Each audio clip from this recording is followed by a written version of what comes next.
নমস্কার বন্ধুরা, সবাই কেমন আছেন? আমি বিনাল। আমি দীর্ঘ 5 বছরের বেশি সময় ধরে শেয়ার বাজারের সাথে যুক্ত আছি। আজকের এই ভিডিওতে আমরা আলোচনা করব কালকের বাজার নিয়ে এবং আমাদের বাজারের পরবর্তী মুভমেন্ট কি হতে পারে সেটাও আজকের এই ভিডিওতে আমরা ইন ডিটেলসে আলোচনা করব। দেখুন, আগের ভিডিওতে আমরা যেটা আলোচনা করেছিলাম, আমরা একটা লেভেল নিয়ে ডিসকাস করেছিলাম এবং আমি আপনাদেরকে বলেছিলাম এই লেভেলটার উপরে যত সময় না মার্কেট আসবে তত সময় কিন্তু আমরা বাইং করা শুরু করব না। এই লেভেলটার নিচে কিন্তু মার্কেটে একটা ডাউনওয়ার্ড মোমেন্টাম লক্ষ্য করা যাচ্ছে। আপনারা কিন্তু চাইলে এই লেভেলটায় প্রফিট বুক করতে পারেন। আমি কিন্তু আগের ভিডিওগুলোতে বারবার করে আপনাদেরকে বলেছি, এখন যে মার্কেটের ভিতরে ডাউনফল আসছে আপনি এখন বলতে পারবেন না যে আমি আপনাদেরকে সতর্ক করিনি। আমি কিন্তু আপনাদেরকে বলে দিয়েছিলাম, আমরা কিন্তু অনেক নিচ থেকে বাইং করে এসেছি। আমাদের কিন্তু 10-12% প্রফিট হয়ে গিয়েছিল এবং মার্কেট একটা রেজিস্ট্যান্স লেভেলে অলরেডি পৌঁছে গিয়েছিল। আমি আপনাদেরকে বলেছিলাম আপনারা কিন্তু এই জায়গায় প্রফিট বুক করে নিন। স্টক মার্কেটে যত সময় না প্রফিট বুক করবেন তত সময় কিন্তু আপনি স্টক মার্কেটে টিকতে পারবেন না। প্রফিট আসলে কিন্তু প্রফিট আপনাকে বুক করে নিতে হবে। আমি আপনাদের সাথে শেয়ার করেছিলাম মার্কেট একটা ক্রুশিয়াল রেজিস্ট্যান্স লেভেলে পৌঁছে গিয়েছে। আজকের এই ভিডিওতে টেকনিক্যাল চার্ট তো আলোচনা করবই, কোন লেভেলটা থেকে মার্কেট সাপোর্ট নিতে পারে সেটা তো আলোচনা করবই, তার সাথে সাথে কোন কোন ফান্ডামেন্টাল রিজন রয়েছে সেগুলোও কিন্তু আজকের ভিডিওতে ডিটেলসে আলোচনা করব। তো আসুন দেরি না করে আজকের এই ভিডিওটি শুরু করি। তো আমরা প্রথম যে রিজনটা নিয়ে আলোচনা করব সেটা হচ্ছে এফআইআই আউটফ্লো। তো এফআইআই কন্টিনিউয়াসলি কিন্তু মার্কেটে আবার সেলিং করা শুরু করে দিয়েছে। এখানে যদি আমরা বার গ্রাফটা একবার আউটলুকটা দেখে নিই, তো এটা হচ্ছে জিরো লেভেল এবং এই লেভেলটা থেকে আপনি দেখতে পাচ্ছেন যে বার গ্রাফগুলো উপরে গিয়েছে সেটা আমাদেরকে ইনফ্লো দেখাচ্ছে, মানে মার্কেটের ভিতরে টাকা এসছে, এবং যেটা জিরোর নিচে এসছে সেটা কিন্তু আউটফ্লো, মানে মার্কেট থেকে টাকা বাইরে বেরিয়ে গিয়েছে। তো এখানে যদি দেখেন, এখানে যে ব্লু বার গ্রাফগুলো দেখছেন এগুলো হচ্ছে মানে এফআইআই এর এটাকে ইন্ডিকেট করছে, এফআইআই এর ডেটাটাকে ইন্ডিকেট করছে, এবং এখানে যেটা ইয়েলো বার গ্রাফ এটা ডিআই এর ডেটাকে ইন্ডিকেট করছে। তো এখানে যদি আপনি দেখেন লাস্ট 3 কনজিকিউটিভ ডেজ ধরে কিন্তু মার্কেটে কন্টিনিউয়াসলি আউটফ্লো এখানে লক্ষ্য করা যাচ্ছে এফআইআই এর তরফ থেকে, এবং হেভি অ্যামাউন্ট অফ মানি কিন্তু এখানে আউটফ্লো হয়েছে। তো এখানে 31 তারিখের শেষ যেটা হয়েছে আপনি দেখতে পাচ্ছেন যে 6769 কোটি টাকা কিন্তু মার্কেটে এখানে সেলিং করা হয়েছে এফআইআই এর তরফ থেকে, যেটার কারণে মার্কেটে কিন্তু একটা সেলিং প্রেসার বা প্যানিক লক্ষ্য করা যাচ্ছে। তার সাথে সাথে রিটেইলারও কিন্তু সেলিং করছে, তার সাথে সাথে বিভিন্ন ইনস্টিটিউটও সেলিং করছে, এবং মার্কেটে কিন্তু আরও কিছু ফান্ডামেন্টাল রিজন রয়েছে যেগুলোর কারণে মার্কেট কিন্তু আন্ডার প্রেসার এখানে লক্ষ্য করা যাচ্ছে। তো আসুন নেক্সট কি রিজন রয়েছে সেটা নিয়ে আলোচনা করি। দেখুন, এখানে পুনরায় যখন আবার বাইং করা শুরু হবে মার্কেটের ভিতরে কিন্তু স্ট্রেংথ জেনারেট হবে। আমি কিন্তু টেকনিক্যাল চার্ট অনুযায়ী আপনাদের সাথে শেয়ার করে দিয়েছিলাম যে লেভেলটায় মার্কেট চলছিল, আমি কিন্তু বলেছিলাম যে এই লেভেলটা কিন্তু আপনারা চাইলে প্রফিট বুক করে নেন। এই লেভেলটা যদি আপনারা প্রফিট বুক না করেন সেক্ষেত্রে এখান থেকে মার্কেট কিন্তু রিভার্স হওয়ারও সম্ভাবনা রয়েছে। আগের ভিডিওগুলোতে বারবার করে কিন্তু আমি আলোচনা করেছি। তো আসুন নেক্সট কি ফান্ডামেন্টাল রিজন রয়েছে সেটা দেখে নিই। এটা হচ্ছে গ্লোবাল কিউস, মানে মার্কেটে যে টেরিফ সংক্রান্ত যে প্রবলেমটা চলছে সেটার কারণে কিন্তু অল ওভার গ্লোবাল মার্কেটে কিন্তু একটা আনসার্টিনিটি লক্ষ্য করা যাচ্ছে, যেটার কারণে কিন্তু আমাদের মার্কেটেও সেই প্রভাবটা পড়ছে। এখানে যদি নাম্বার 3 যে রিজনটা রয়েছে সেটা হচ্ছে ইউএস এবং চীনার ভেতরে যে ডিলটা চলছে টেরিফ নিয়ে, সেটাও কিন্তু এখানে একটা আনসার্টিনিটির সৃষ্টি করছে। দেখুন, এখানে ইউএস এর সাথে চীনের যে টেরিফ নিয়ে যে দ্বন্দ্বটা চলছে, যে কনফ্লিক্টটা চলছে, সেখানে কিন্তু এখনো কনফার্মেশন কিছুই হয়নি যে তাদের যে কত পার্সেন্ট টেরিফটা অ্যাকচুয়ালি সেখানে লাগানো হবে সেটা নিয়ে কিন্তু কোনো ধরনের কনফার্মেশন চীন কিন্তু সেটা নিয়ে কোনো ধরনের জবাব কিন্তু ইউএসকে দেয়নি। তো এটা যত সময় এইভাবে চলতে থাকবে মার্কেটের ভিতরে কিন্তু একটা আনসার্টিনিটি অবশ্যই চলতে থাকবে। তো আসুন এবার টেকনিক্যাল চার্ট আমাদের কি বলছে টেকনিক্যাল চার্ট নিয়ে ডিটেলসে আলোচনা করে নিই। তো আমি এখানে প্রথম যে চার্টটি নিয়ে আলোচনা করব সেটা হচ্ছে ডাউ অ্যান্ড জোন্সের চার্ট। তো এখানে ডাউ অ্যান্ড জোন্সের ভিতরে কিন্তু তেমন কোনো ডাউনওয়ার্ড মুভমেন্ট লক্ষ্য করা যাচ্ছে না বা ডাউন ট্রেন্ড লক্ষ্য করা যাচ্ছে না।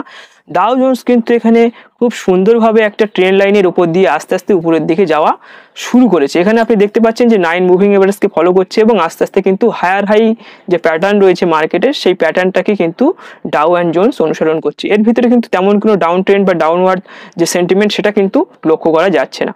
বাট আমাদের যে সমস্ত আদার্স যে সমস্ত মার্কেট রয়েছে সেই সমস্ত মার্কেটে কিন্তু আমরা ভালো ধরনের একটা আন্ডার প্রেসার মার্কেটকে লক্ষ্য করছি।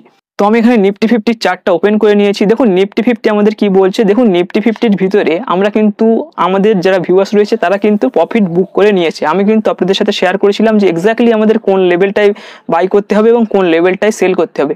যত সময় না আপনি এটা আইডেন্টিফাই করতে পারবেন যে আমাকে কোথায় বাই করতে হবে কোথায় সেল করতে হবে, তত সময় কিন্তু আপনি মার্কেটে কিন্তু ইনকাম করতে পারবেন না। এখানে কিন্তু লস হওয়ার সম্ভাবনাটা অনেকটাই বেড়ে যাবে।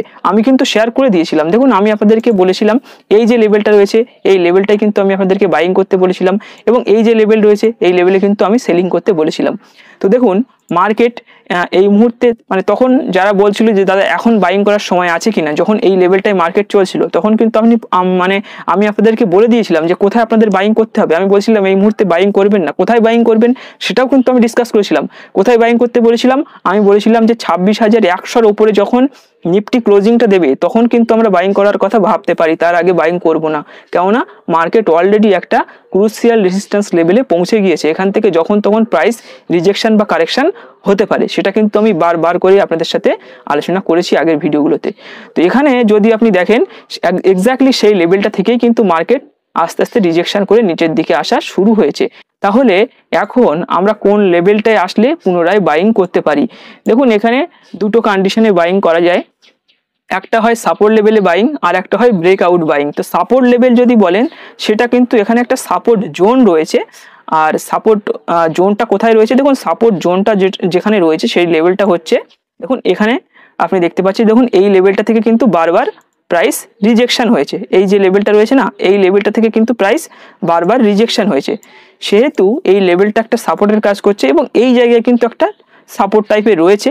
তো এই যে লেভেলটা রয়েছে এই লেভেলের ভিতরেই কিন্তু নিফটি সাপোর্ট নিতে পারে। লেভেলটা হচ্ছে 25,470 বা 25,500 থেকে এখানে 25,250-র ভেতরে যে লেভেলটা রয়েছে এই লেভেলটার ভিতরে কিন্তু নিফটি সাপোর্ট জোন বানাতে পারে বলে আমার মনে হয়। এবং এই লেভেলটা যদি মার্কেট আসে এবং এই লেভেলটা যদি একটা পজিটিভ ভাইব বা পজিটিভ ক্যান্ডেলস্টিক আমরা সেখানে দেখতে পারি, মানে যদি তৈরি হয় তখনই কিন্তু আমরা বাইং করার কথা ভাবতে পারি। আদারওয়াইজ এখানে যদি তেমন কোনো ক্যান্ডেল আমি না দেখি সেটাও কিন্তু আপনাদের সাথে আলোচনা পরে করে দেবো।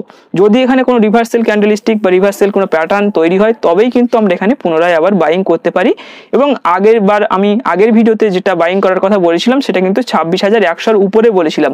তো সেই লেভেলটা তো মার্কেট তো পৌঁছতে পারেনি, প্রাইস রিজেকশন হয়েছে, সেহেতু আমাদের এখন যে লেভেল রয়েছে লেভেলটা হচ্ছে 25,232 থেকে 25,470 বা 25,500-র ভিতরের যে লেভেলটা রয়েছে এই লেভেলের ভিতরে যদি মার্কেট আসে এবং এখানে যদি কোনো পজিটিভ ক্যান্ডেলস্টিক বা পজিটিভ কোনো প্যাটার্ন আমরা লক্ষ্য করি তবেই কিন্তু আমরা নিফটির ভিতরে বাইং করব। আদারওয়াইজ আমরা কিন্তু এখানে বাইং এই মুহূর্তে করব না। মার্কেটে কিন্তু একটা প্রফিট বুকিং চলছে বা মার্কেটে বিভিন্ন টেরিফ সংক্রান্ত যে সমস্ত প্রবলেমগুলো চলছে সেটার কারণে কিন্তু মার্কেটে একটা আনসার্টেনিটি কাজ করছে।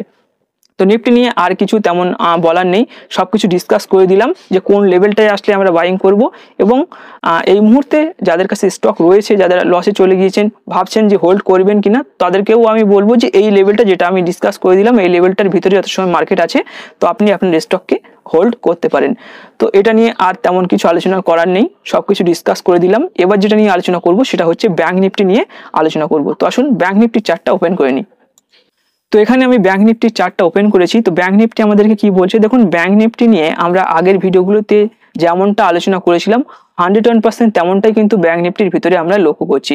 ব্যাংক নিফটির ভিতরে আমরা যে এখানে inverted head and shoulder pattern এখানে আইডেন্টিফাই করেছিলাম এবং এই জায়গাটায় আমরা এন্ট্রি করেছিলাম এবং আমাদের টার্গেট যে লেভেলটায় ছিল সেই লেভেলটা থেকেই কিন্তু ব্যাংক নিফটির ভিতরে প্রাইস রিজেকশন বা কারেকশন হয়েছে। আপনি বলতে পারবেন না যে আমি আপনাদেরকে বলিনি বা সতর্ক করিনি, আমি বলে দিয়েছিলাম যে এই লেভেলটায় আসলে কিন্তু আপনারা প্রফিট বুক করবেন। এবং যখন এখানে ব্রেকআউট হচ্ছিল তখনই কিন্তু আমরা লেভেলটাকে আইডেন্টিফাই করেছিলাম এবং আমি বলেছিলাম যে ওই লেভেলটায় আসলে কিন্তু একটা strong resistance bank Nifty face করতে পারে এবং এক্স্যাক্টলি তেমনটাই কিন্তু অ্যাজ পার টেকনিক্যাল চার্ট এখানে লক্ষ্য করা যাচ্ছে। তো এখানে এখন আমরা কিভাবে বাইং করব দেখুন, কিছুদিন আগে যখন ব্যাংক নিফটি এখানে পুনরায় বুলিশ ক্যান্ডেল স্টিক তৈরি করেছিল আমি আপনাদেরকে বলেছিলাম যে আপনারা এখানে বুলিশ ক্যান্ডেল স্টিক তৈরি করলেও আপনারা বাইং করবেন না, আপনারা বাইং কোথায় করবেন সেটা কিন্তু আমি বলে দিয়েছিলাম। সেটা কোথায় বলেছিলাম, সেখানে আমি বলেছিলাম যে 58,600 যে লেভেল 58,600 যে লেভেল রয়েছে ওই লেভেলটার উপরে যদি ব্যাংক নিফটি কোনোভাবে ক্লোজিংটা করতে পারে, প্রাইস ক্লোজিংটা করতে পারে, তারপরে কিন্তু আমরা ব্যাংক নিফটির উপরে বাইং করতে পারি। আদারওয়াইজ ব্যাংক নিফটির ভিতরে আমরা বাইং করব না, কেননা এটা একটা স্ট্রং বা ক্রুশিয়াল রেজিস্ট্যান্স লেভেল, যখন তখন কিন্তু এই লেভেলটা থেকে প্রাইস রিজেকশন হতে পারে। সেটা কিন্তু আমি আগের ভিডিওগুলোতে বারবার করে আলোচনা করেছি। তো এখন কিভাবে আমরা ব্যাংক নিফটির ভিতরে ট্রেড করব দেখুন, ব্যাংক নিফটির এখানে যে সাপোর্ট লেভেল এই মুহূর্তে লক্ষ্য করা যাচ্ছে, সাপোর্ট লেভেলটা হচ্ছে 57,388-র কাছাকাছি একটা সাপোর্ট লেভেল অলরেডি রয়েছে। এখানে আপনি দেখতে পাচ্ছেন যে এখানে একটা সাপোর্ট লেভেল রয়েছে। তো এখানে যদি সাপোর্ট নেয় তাহলে ভালো, এখানে যদি কোনো রিভার্সাল ক্যান্ডেলস্টিক আমরা লক্ষ্য করি বা রিভার্সাল কোনো প্যাটার্ন আমরা লক্ষ্য করি সেক্ষেত্রে আমরা আলোচনা করব। তো এখানে একটা সাপোর্ট লেভেল রয়েছে এবং নেক্সট যে সাপোর্ট লেভেল রয়েছে সেটা কিন্তু 56,000 146-এর কাছাকাছি কিন্তু সাপোর্ট লেভেল রয়েছে এবং এর ভেতরে কিন্তু কোনো ধরনের সাপোর্ট লেভেল নেই। সেহেতু 57,388 যে লেভেল রয়েছে এই লেভেলটাকে যদি ব্রেক ডাউন করে দেয় সেক্ষেত্রে কিন্তু বড় ধরনের ফল আমরা ব্যাংক নিফটির ভিতরেও লক্ষ্য করতে পারি। তো আশা করি আপনি বুঝতে পেরেছেন যে কখন আমরা বাইং করব। আমি বলে দিয়েছি যে সাপোর্ট লেভেল মানে দুটো রয়েছে, একটা হচ্ছে 57,388, একটা হচ্ছে 56,146। এই দুটো লেভেলে এসে যদি এই লেভেলে আসে মার্কেট এবং এই লেভেলে যদি কোনো ধরনের রিভার্সাল ক্যান্ডেলস্টিক প্যাটার্ন বা রিভার্সাল কোনো প্যাটার্ন তৈরি চার্ট প্যাটার্ন তৈরি করে সেক্ষেত্রে কিন্তু আমরা বাইং করার কথা ভাবতে পারি। আদারওয়াইজ এই মুহূর্তে কিন্তু আমরা ব্যাংক নিফটির ভিতরে বাইং করব না, এখান থেকে কিন্তু একটা মার্কেট নিচে আসার সম্ভাবনা রয়েছে। তো আশা করি ওভারঅল সিনারিও আপনি বুঝতে পেরেছেন। ব্যাংক নিফটি, গোল্ড সবকিছু নিয়ে ডিটেলসে আলোচনা করলাম। তো আজকের এই ভিডিওটি এখানে শেষ করব। ভিডিওটি ভালো লাগলে অবশ্যই ভিডিওটিকে একটি লাইক করবেন, আপনার বন্ধুদের সাথে অবশ্যই শেয়ার করবেন এবং যদি আপনি আমাদের ইউটিউব চ্যানেলে প্রথমবার ভিজিট করেন সেক্ষেত্রে অবশ্যই আমাদের চ্যানেলটিকে সাবস্ক্রাইব করে পাশে থাকা বেল আইকনটি প্রেস করে অল সিলেক্ট করে রাখবেন আমাদের চ্যানেলের পরবর্তী ভিডিওর নোটিফিকেশনগুলি সবার প্রথমে পাওয়ার জন্য। ধন্যবাদ।